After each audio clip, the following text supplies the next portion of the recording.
Hey folks, here's another SPY options update for week 29. I made $375 this week in premiums, and the market went up a little bit as well.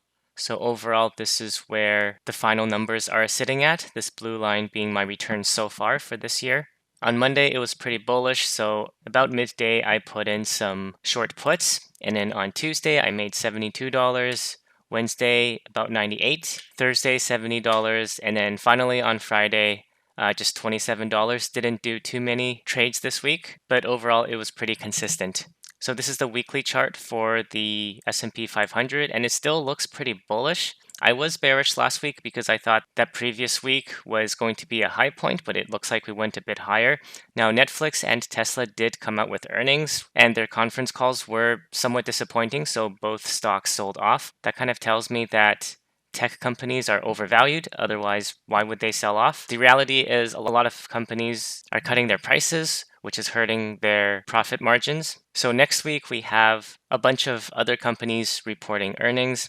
We'll have to see how those go. But on a weekly basis, I think this upcoming week isn't going to go higher than the previous week. So I'm more neutral to bearish again. On a daily pattern, it's a little bit different because on Thursday of last week, this red candle here, it formed a gap from the previous day. So this gap might get filled this upcoming week. There's 5 days to do it. So if that gap gets filled and the market goes up to like over here and it starts going higher, then I would turn bullish.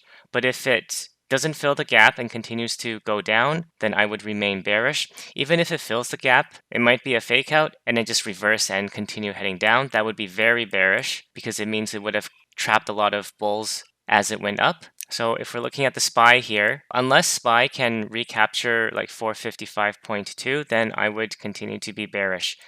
Just like the past couple of days. A lot of it is going to depend on earnings, so we'll have to see what happens. And then above 455.2, that's when I will get back to being bullish again, because that would mean the previous trend over the last few weeks is probably going to continue.